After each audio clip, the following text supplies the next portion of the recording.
Now, when we want to change the world around us, when we want things out there in the world to go the way we want them to go, typically most people go into the world out there and try and tinker with that.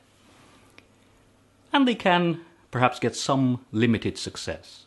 But for a durable success, for something that lasts and is substantial, what you really need to do is to go into the world in here. Why?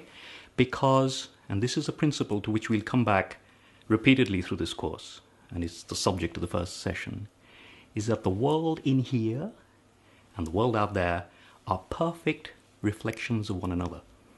In fact, a basic tenet of the book that is your reading for the week, the Upanishads, an ancient Indian text. The great realization in the Upanishads is that the world in here, Atma, and the world out there, Brahma, are one and the same thing, not just reflections. We tend to think in the West of, I'm in here and I'm looking at the world out there. That's very Newtonian. But in fact, there's something more profound about the continuity between the two. So if you want durable, lasting, real change in the world out there, if you can change the way you are in here, something happens, something magical happens, and it's that magic that we can explore in this workshop. Now this principle may seem, some of you may be familiar with this, and some may not. And let me just illustrate this with a couple of examples. We know, for example, that the brain is bombarded with many billions of bits of information every second, and the conscious mind can process only a few thousand. Now think about it. I mean, where's many, many, many billions to just a few thousand? So obviously there's a filtration process that takes place. Things are excluded and other things included. And the principle that dictates what comes in and becomes our experience has got nothing to do with what's good for you or what's bad for you. It has everything to do with what you think deeply is relevant for you. So the subconscious eliminates what it believes is not relevant, and it brings into experience, and that becomes the whole of our experience, what it believes is relevant for you. Now let me illustrate this with an example. Imagine that you're at a cocktail party. There are 100 people in a room, and your conscious mind is taken up with just that one conversation you're having, and all the other voices are a blur. There's laughter, there's tinkling of glasses, and so on. And suddenly, in the far corner of the room, you hear someone mention your name, and you turn around to them and say, hang on, who's that? Who's talking about me? Now, if you think about this, and this is a familiar enough example, every time I've given this example in a workshop, there are loads of people who will nod, and I'm sure you've had this experience as well.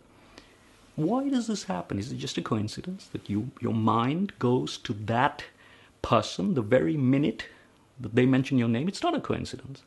What really happens is that your unconscious, and this sounds incredible, but the unconscious is huge. It's a huge resource.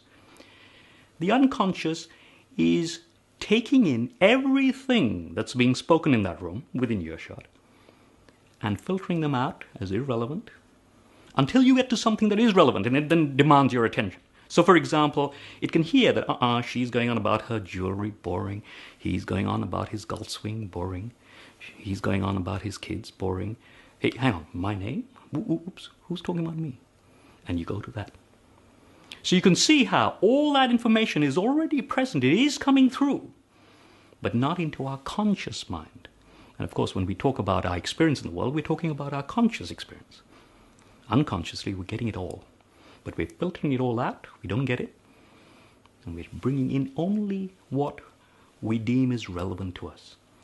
So the secret to changing things in the world out there is to change the way you are such that your priorities are different. Your way of looking at the world is different. And that then, in a lasting, profound way, changes the world out there. I'm going to give you two other examples. And the reason I'll do this throughout the workshop. The reason we work in terms of examples is that stories go to the unconscious.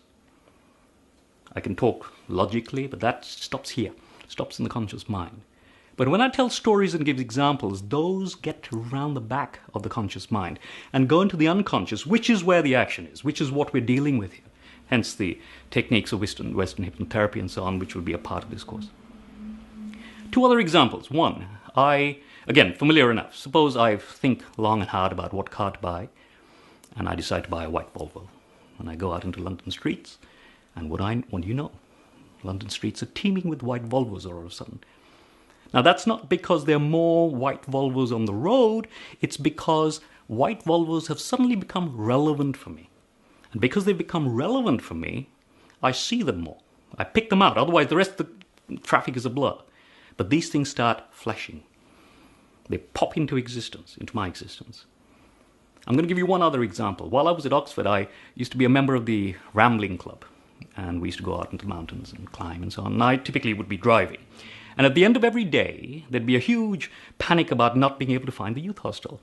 So, we'd be looking around, so you can't see it, and the sun's setting, getting dark, we're in the mountains, where's the youth hostel sign? Oh, there's the youth hostel sign. And then again, well, we're lost, where's the youth hostel sign? There's the youth hostel sign. And we did that for a week, I remember the first time, and I came back to my college and found there was a youth hostel sign outside the college gate. I'd never seen it before. It had popped into existence. And I remember saying to a friend, who put that there? And she looked at me oddly and said, but that's always been there. And it was a very old sign. But I'd never seen it. It was never a part of my existence. Why? Because youth hostels had never been relevant for me. So this takes us back to that old saying, which is a very profound saying. If you want to change your life, you need to change what you focus on.